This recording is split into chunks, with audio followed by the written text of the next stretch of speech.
Welcome to The Explainer. Today, we're diving deep into the comeback strategy of, well, a coffee giant, Starbucks. After a pretty tough couple of years, they're finally showing signs of a major turnaround, and we're going to break down exactly how they're pulling it off.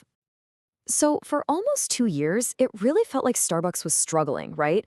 They were posting one disappointing quarter after another. But their latest earnings report, well, it signals a huge shift. The leadership seems really confident that their turnaround plan is finally starting to work. So, what's changed? Let's get into it. Okay, the whole story of this turnaround really starts with just one number, 1%. Now, I know it might not sound like a lot, but believe me, it is huge.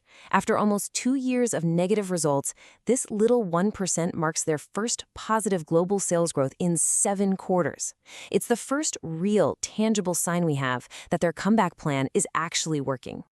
All right, here's how we're going to break this down. First, we'll look at the numbers that show they've really turned a corner. Then, we're going to dive into the Back to Starbucks plan itself, and we'll break down its 3 key pillars: service, space, and the menu. And finally, we'll look at what's brewing next for them. Okay, let's zoom in on those numbers. After six straight quarters of challenges, this final quarter of their fiscal year showed some real positive momentum, and it was all driven by some pretty crucial improvements. And look, this growth wasn't just a fluke. The data shows a really clear pivot. Customer transactions improved all day long, but especially during that super critical morning rush. I mean, for a coffee business, the morning is everything, right? It totally sets the tone for the rest of the day. The CEO even said they were officially getting back to winning the morning. I love that phrase. So, how'd they do it? What was the secret sauce?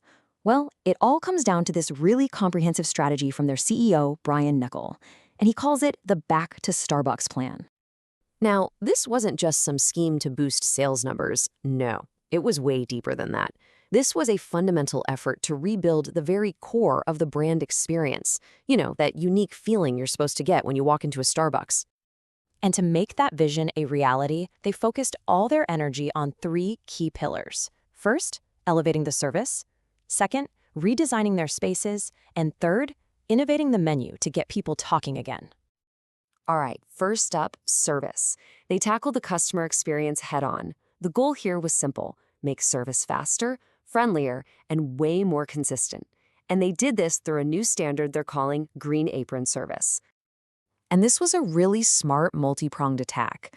They invested in more staff and extended store hours so they were open earlier for people. But here's the cool part. It wasn't just about throwing more people at the problem. It was also about using smarter tech.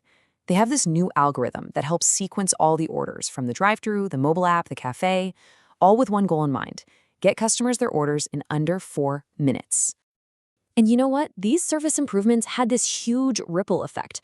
A perfect example is their US delivery business. It grew almost 30% in the quarter alone, and it passed $1 billion in sales for the year. That just goes to show you, a smoother operation inside the store translates to a better experience absolutely everywhere. Okay, next up is pillar number 2, the space. They turned their attention to the actual stores themselves. The plan was to kind of reevaluate the whole look and feel of their coffee houses, make them more warm, more welcoming, and more connected to the local communities.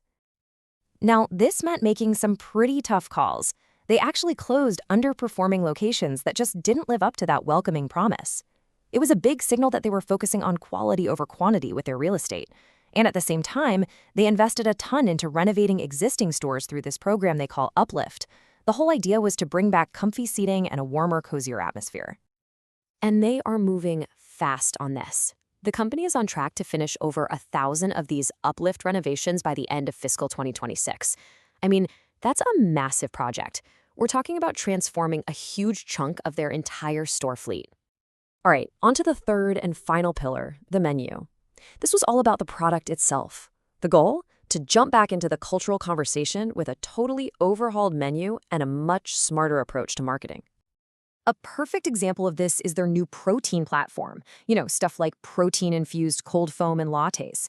The CEO made a really interesting point here. He said these new drinks weren't just about chasing a trend. They were specifically designed to bring in customers who don't visit that often and really broaden the brand's appeal. And it looks like the whole strategy is really resonating with people. Brand perception scores surged. Get this, Starbucks ranking as a customer's first choice hit its highest point in 5 years. People are definitely noticing the changes. And here's something crucial. This growth isn't just coming from their loyal rewards members. They also saw a jump in transactions from casual, non-rewards customers for the second quarter in a row. That is a key indicator that the brand's appeal is growing beyond its core fan base, which, is absolutely essential for long-term health. So, what's brewing next? After such a strong quarter, the company is basically doubling down on what's working. They're planning to hit the accelerator on this strategy as they head into the new fiscal year. And their roadmap for the coming year is pretty ambitious. They're targeting a totally seamless holiday season. They're continuing that massive store renovation project. They're launching a whole new artisanal bakery menu, and they're rolling out big improvements to their mobile app and rewards program. Whew. The message coming from the top is one of pure, confident execution. I love this quote from the CEO. He just said, "We set a plan, we're working the plan, and the plan is working." It's that simple. They really believe the results are already proving the strategy is sound and that this is just the beginning of a much bigger comeback.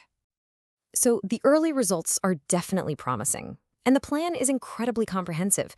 The company has laid out a really clear path forward. But the real question is, can they keep this momentum going? Or is the competition in the coffee world just too intense? Will one strong quarter really prove to be a full recovery? That's the big question, and that's what we'll all be watching for.